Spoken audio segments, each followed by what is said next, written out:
I assume I need to speak into that so folks can hear it. Okay. All right. Well, good morning, everybody. Thank you for joining us here.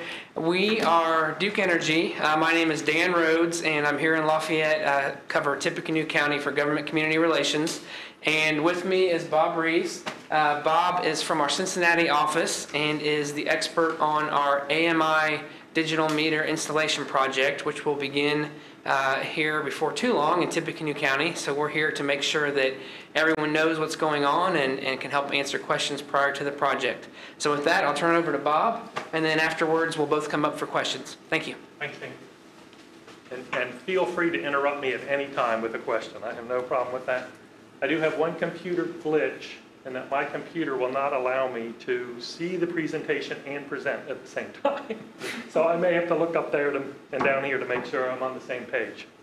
But we are getting ready to deploy the AMI meters, also known as smart meters, in what I refer to as Lafayette is our Lafayette district, which covers a larger area than the city of Lafayette or West Lafayette.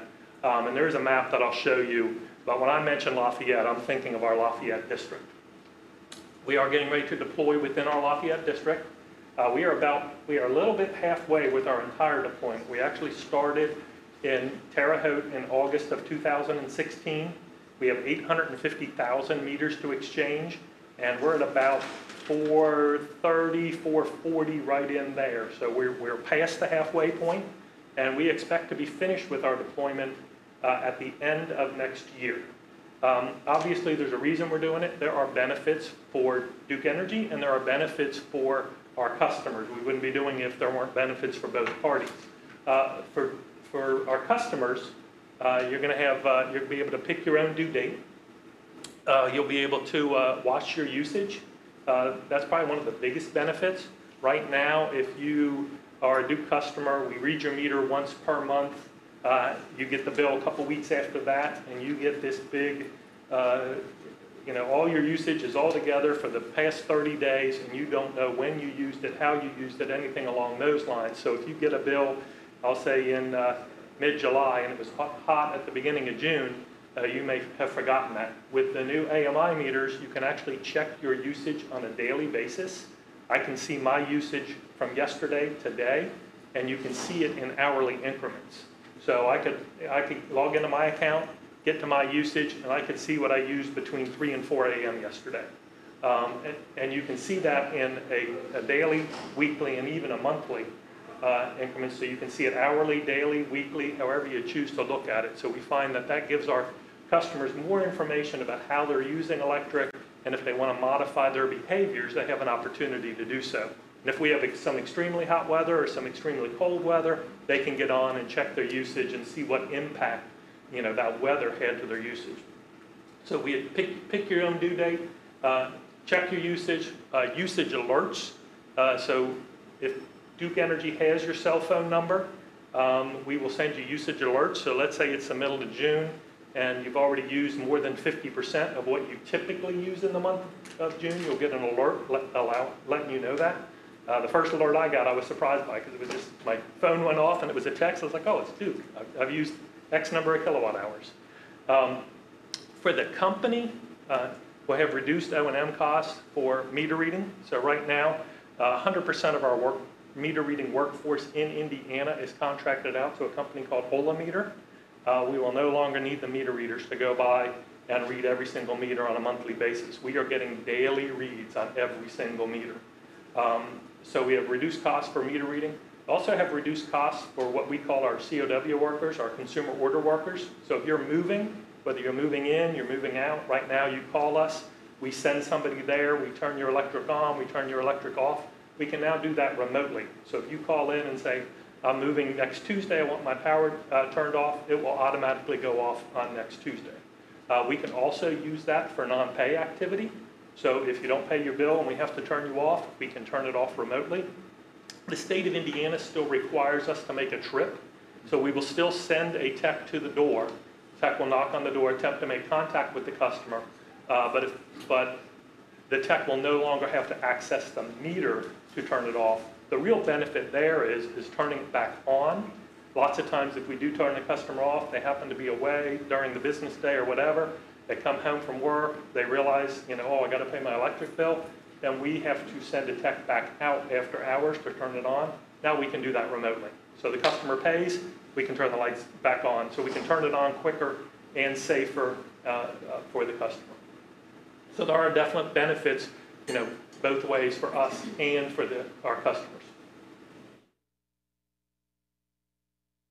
So right now, what we have in the Duke Energy service territory is a WalkBy meter. That's the old meter with the disc on it that spins around.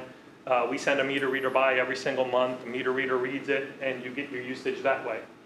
A technology that a lot of companies went to in the late 80s, early 90s is AMR technology. That's a drive-by technology. The only difference between the WalkBy meter and the AMR meter is you still get a single monthly read, but the AMR meter you drive by instead of walk by. So a truck with a computer drives down a street and picks up every single read on that street. A lot of water companies have gone to AMR technology, but we did not go wholesale into the AMR technology. We stuck with the WalkBy. We do have a small number of AMRs across our service territory. We've installed them mostly for safety or access issues. So if a customer has a dog that may pose a risk, we'll put an AMR in. We don't have to walk up to the meter. We can drive by it, but we have a small number of those. So we've actually skipped that one, and now we're going to what is known as AMI technology, also a smart meter. That's where we get daily reads, and the communication is two-way. So we get information from the meter, but then we can also send signals to the meter. We can, like I said, turn the meter on and off. We can actually check voltage, and the call centers have this access as well. So they can actually check the voltage. So if the customer calls in with an issue, they can check the voltage and say, hey, we've got good voltage. And, have you checked your breaker box or things along those lines? So it's more interactive than the other meters that have been installed. Yeah. What about surges or other electrical issues? Does it record or notify for that too? It doesn't. If it doesn't notify us, we're not watching that right now, but that's a good question that I can check on that and get back to you. Yeah. Yeah. Okay. No, go ahead. I was going to say, how does that communication happen? Does each meter have its own, is it done through Wi-Fi or? Actually, I'll get to that. Okay. Good question. Actually, I'll get to it right now. So the technology that we're installing, we've gone with the Itron OpenWay meter, and we are installing that in the entire Duke service footprint. So Indiana, Ohio, Kentucky, North and South Carolina, and Florida. We're installing this in our entire footprint. It's built in South Carolina, so it's made in America. There are actually two types of meters for the technology.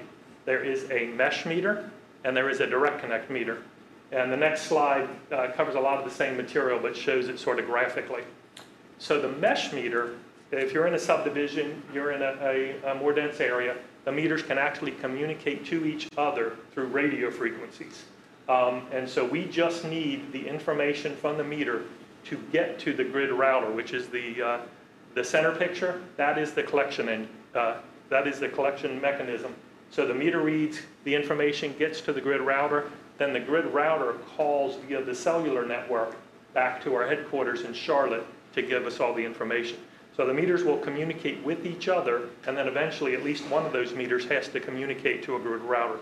A grid router can support about 2,000 meters, but we built some redundancy into our system, so if you do the math, we're a little bit lower than that, but they can actually support about 2,000 meters.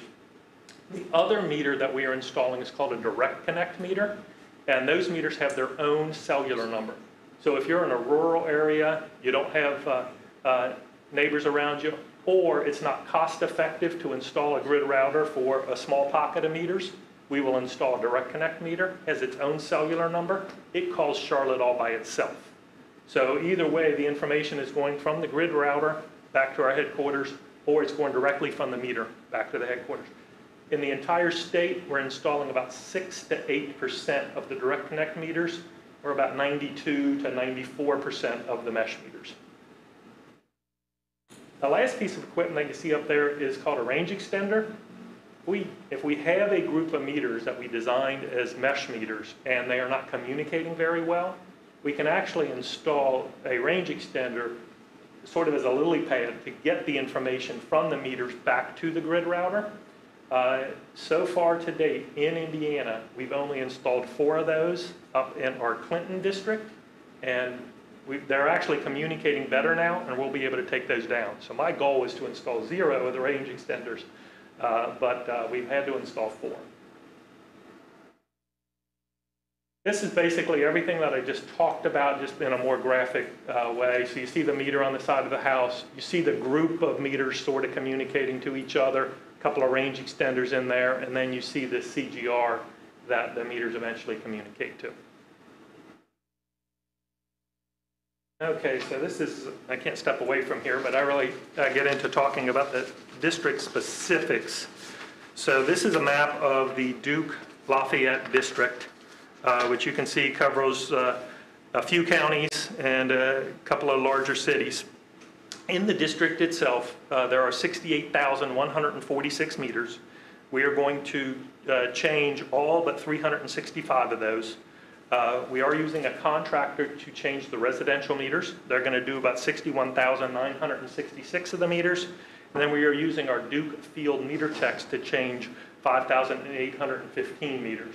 Our Duke Field meter techs will change the demand meters, the 3-phase meters, the transformer rated meters. Most of your commercial meters will be changed by the Duke Field meter techs, and then our contractor will change all of the residential meters. The contractor that we are using in this area is Scope Services. They are currently working in our Clarksville district, which is just outside of Louisville at the southern end of the state. They're going to finish up there around mid-November, and then they will be relocating their operations up to Lafayette. So they are currently looking for a warehouse in the Lafayette area. They're finding it difficult to find one, so if you guys have any leads on any warehouse space, we'll gladly take them. But they will relocate to the Lafayette area. They will actually work our Lafayette and Attica districts out of that warehouse location. And then they will actually work our Kokomo district. So they may even start working to the east out of this warehouse location. That's to be determined. They'll hire about 24 techs, most of them local. They do have some techs that have been traveling with them. They hired them in Terre Haute, and they like what they're doing, so they moved to Bloomington, they moved to Clarksville, they're going to move to Lafayette. So they will have a small number of traveling techs, but mostly they will look to hire local. So they're in that process right now where they're looking for a warehouse, they're looking to hire some techs. I believe they have some interviews scheduled this week.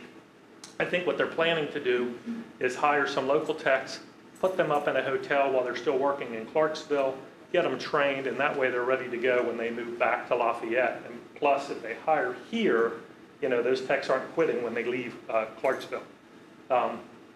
They do drive identified vehicles that say Scope Services on them, and underneath it says Contractor for Duke Energy.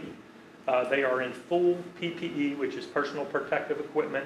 So they wear FR clothing, they wear a hard hat, they wear a face shield, and they have 2 IDs. So this is really important. Unfortunately, people attempt to scam people using the utility. And so anyone who comes on your property, you know, if you don't know why they're there, or even if they state why they're there, you should ask to see their IDs. They have a Scope Services photo ID, and they also have a Duke Energy Contractor photo ID. So if someone shows up on your property, you know, ask to see that ID.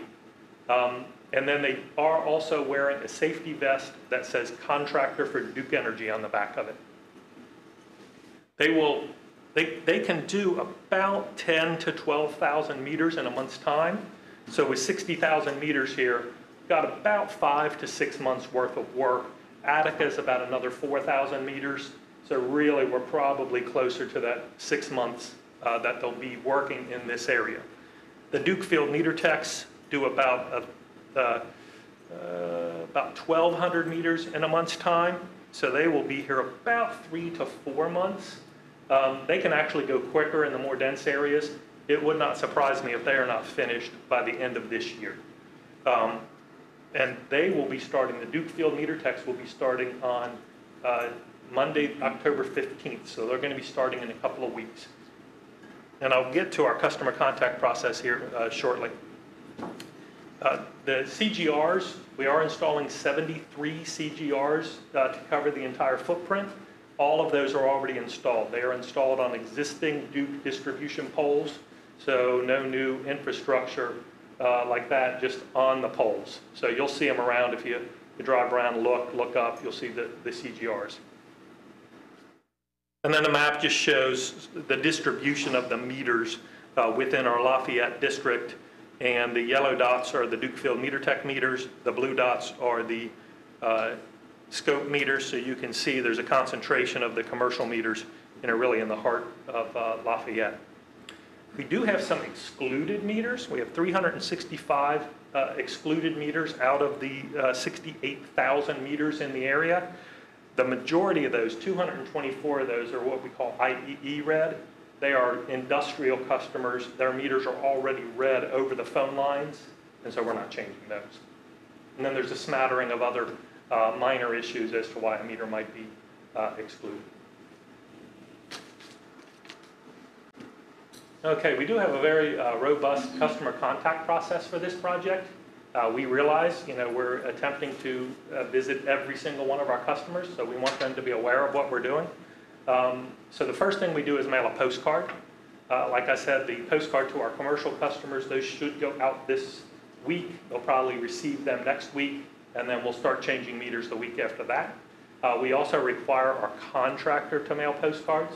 We will probably break up Lafayette into 4 meter releases, about 15,000 meters each. So they'll mail out postcards in batches of about 15,000. So they'll mail 15,000, they'll go do all those meters, they'll mail another 15,000, and so on and so forth. Postcard lets customers know that, we are going to be out changing your meter, and, there's a phone number on there to call if customers have any questions. Once they mail the postcards, then they are allowed to go door to door, and they will literally go door to door. They will pull into a neighborhood, park their vehicle, and go door to door to change the meters. We require that they go up and knock on the door, give the customer an opportunity to answer the door if the customer's home, talk to the customer, explain to the customer, why they're there. But if the customer is not home, they do have permission to change the meter if it is safely accessible. So if the meter's on the side of the house, it's not behind a locked gate, there's no, dog, they will go ahead and change the meter. And then they'll move on. Takes about 10 to 15 minutes total process, so they can do about 4 an hour. The actual exchange of the meter is done in seconds. They'll get everything ready. They'll cut the seal off the meter base. They'll open the meter base. They'll pop the old meter out and pop the new meter back in. There is a momentary outage, seconds, between the time the old meter is removed and the new meter is installed. We do require our contractor to take 3 photos. So they take a photo of the old meter installed in the base, so we get a clear picture of the final read. So if they happen to incorrectly record the final read, we have a photo of it. Their handheld does require them to verify the final read, and it does have some high-low functionality in it, so we've not had an issue with bad final reads. But if a customer is concerned, they call us. I can actually pull those photos up right on my computer in a matter of seconds. And so we can check the final read with the photo and say, here's a photo of the day we removed the meter. We also require that they take a photo of the empty meter base and then a photo of the new installed meter. So we have access to all those photos. If they are unable to change the meter for an access issue, they will leave a door hanger saying, we were here, we attempted to change your meter. Please call us. Actually, if they change the meter, they will also leave a door hanger saying, we were here, we changed your meter. If you have any questions, call us. But if they can't change the meter, they'll leave a door hanger. And then we require our contractor to make 3 phone calls, 1 during the regular business day during the week, 1 during the regular week in the evening, and then 1 on a weekend. And then if they still can't gain access, we require that they send 2 letters requesting access to the meter. They still can't gain access, they give it back to us, and then we basically go through the same process on our side. Fortunately, in Indiana, 98% of our meters are outside, so this hasn't been much of an issue, but it is a process that we work through. And in Cincinnati, there are areas where 50% of the meters are inside, and so it definitely poses an issue, but in Indiana, it's not been a concern. Then once we do change the meter, it goes through a process that internally we call certification. Basically what that does is we make sure we are getting over-the-air reads for 3 consecutive days. If we get those reads for 3 consecutive days, we take it out of its current system, switch it over to the new system, take it out of the meter reading routes, and we're basically done with it from a project perspective. And then at that point, the customer will get a trifold letting them know that their meter has been installed, it is certified, and they can now start taking advantage of the benefits associated with it. Before I get off this one, because the last slide is just our website information. Just one area where we may have had some minor issues is, and it's a surprise to the customers actually own the meter base. And so we require our contractor to do a thorough pre-job hazard inspection. So if it's a standard 200 amp meter base or a 100 amp meter base, they have to take off the cover, check the internal workings of the meter base before they pull the meter. If they see a problem, we tell them don't pull the meter. Customer still has service that way. They place a trouble call to Duke Energy. We send a trouble person out there. The trouble person will take a look at it. Sometimes they will say, don't pull the meter, leave it in. The customer may need to get repairs. If we are able to make the repairs, we actually do make the repairs. Some of the repairs are minor. We will go ahead and make the repairs. If they pull the meter and then they see a problem, because there are parts of the meter base that are hidden behind the meter that they cannot see, pull the meter, customer's out of service, they still place the trouble call. If we are able to make repairs, we will make the repairs, exchange the meter, get the customer back in service. There have been a small number of situations where we are unable to make the repairs because of the extensive nature, and so unfortunately customers do have to get an electrician. That's been very small, but it has happened. But that's why we require a full inspection before they pull the meter and after they pull the meter. A lot of what we do run into, what we see is something called a hot socket, where the meter's actually heating up on the back. And it's actually a safety concern for the customers, that if we notice this and we proceed with changing the meter, God forbid that we would have a fire, a week or so later. So, yes. So if you notice that there needs to be a repair made, do you put the old meter back on so the customer still has power? Depends. So if it is something that we can do that and safely leave it, so it's not an immediate safety concern, we have done that. There are other times where it is an immediate safety concern, and it's like, sorry, you're going to have to get an electrician. Like I said, those have been few and far between. And how do you handle the notification on that? Is that going to be a door hanger too? So hopefully the customer is there, and the Duke trouble person will talk to the customer and explain the situation. If not, it is a door hanger.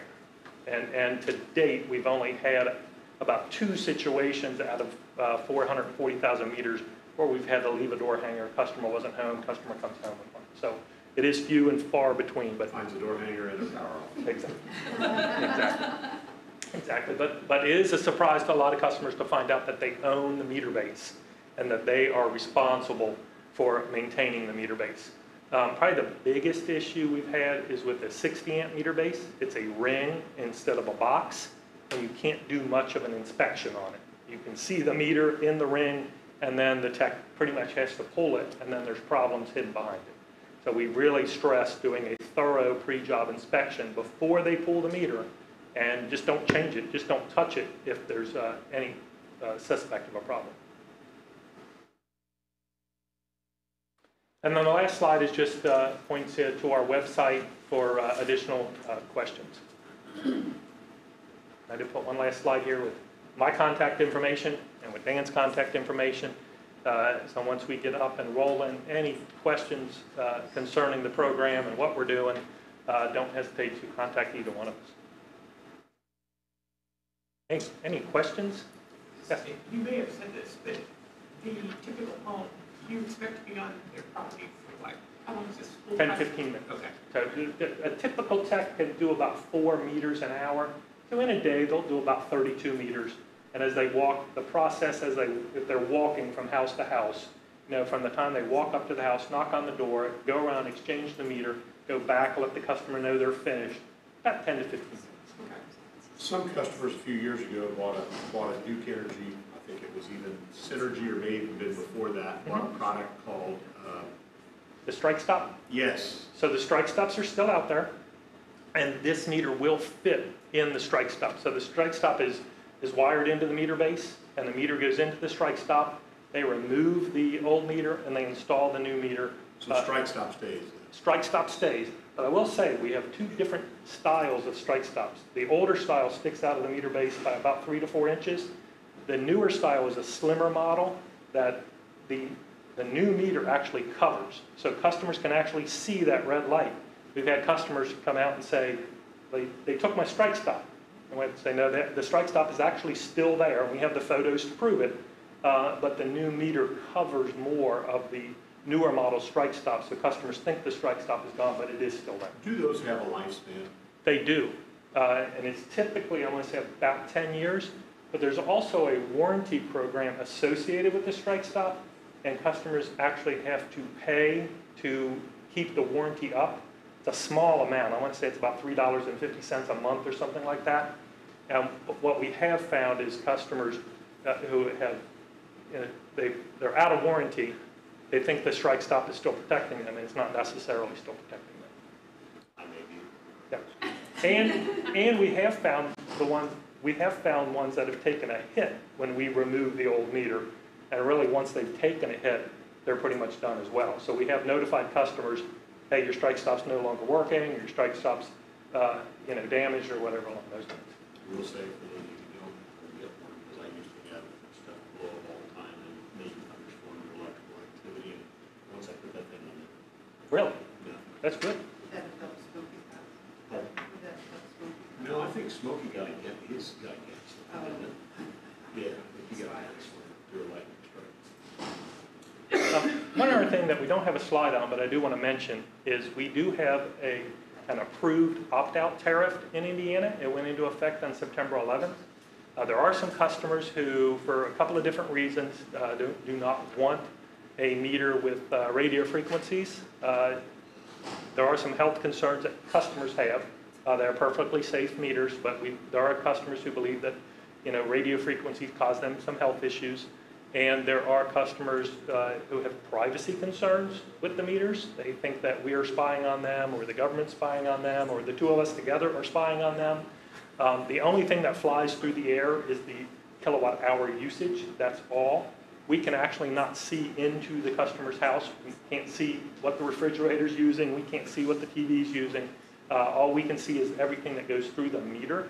There are products a customer can buy that they can actually install in their house that can communicate to the meter and their appliances, and the customer can see that information, but we cannot.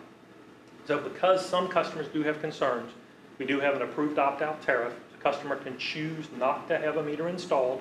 If they choose not to have a meter installed, it will be a monthly fee, $17.50, and that's to cover the cost of maintaining basically a system for the non-AMI meters and for the AMI meters.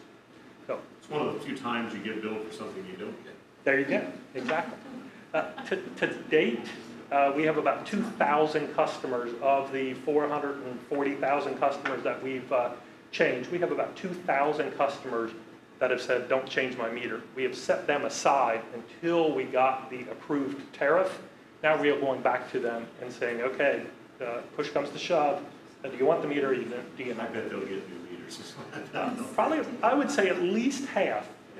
We had the same thing in Ohio. We had customers that said, don't install my meter. As soon as we had an approved opt-out tariff and there were fees associated with it, the majority of those customers said, you can come check. Those are likely the calls that you'll get from people. Yep.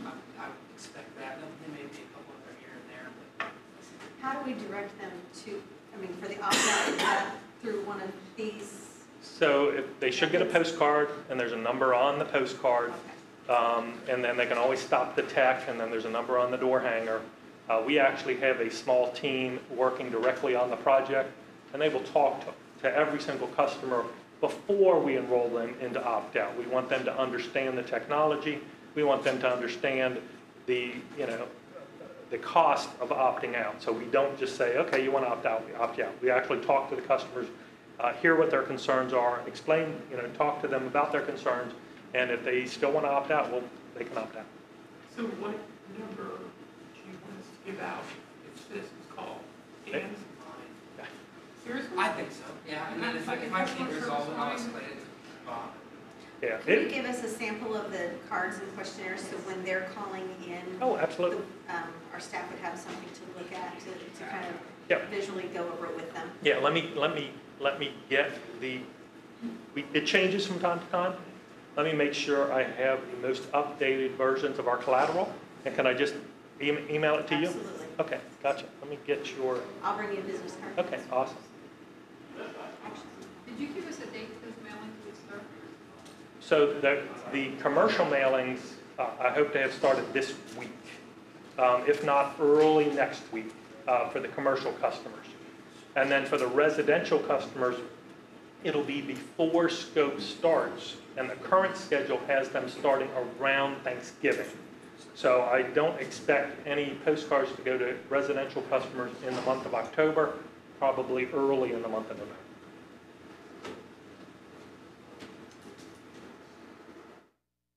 Any questions? No, thank you very much. We appreciate your time, good questions, and we find that it's beneficial to get out here and explain to you what we're doing and why we're doing it. We have found your constituents oftentimes will contact you over something that we're doing before they contact us. We truly hope that you don't get contacted at all. Yeah. Do we get a free beer or something every time? I'm cutting you off now. I will come back and we can do that. You okay? We're gonna keep the tally. Yeah. There you go. Actually, that'd be great if you did. I'd be